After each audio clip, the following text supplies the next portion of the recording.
As well as saving elements, you can also create symbols, which are reusable design blocks that help you keep your site consistent.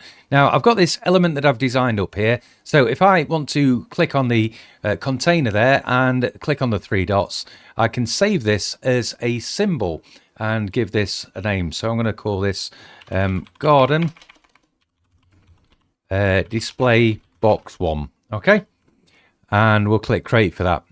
And now that is created into a symbol that I can reuse on any page. And notice how it's got this orange border around it. So now if I go into my symbols section just here, and I can scroll through all of the different symbols that I've already created, and I'll drag in that one that I've just made here.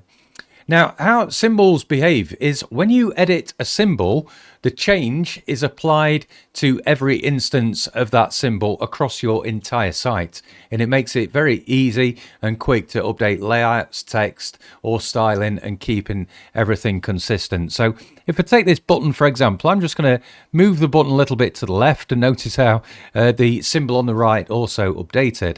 In a very similar way, if I want to change the background color of this button to something different, you can see how both of them change at the same time. And that is the power of symbols. You can create one once and then you can use it multiple times. Now, at any point you want to unlink a symbol, you can do that just by clicking on the dots, clicking on unlink symbol, clicking on OK to the message that pops up, and that now works independently. You can make changes to just this one instance of this, and that doesn't have an impact on the others, as you can see.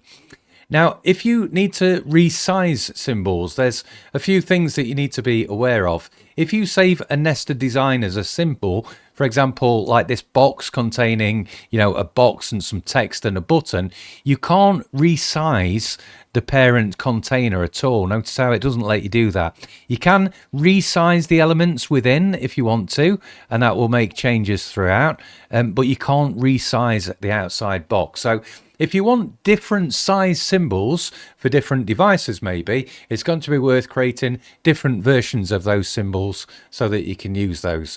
If you've got any questions, of course, you can check out the Help Centre and contact the support team with any help you might need.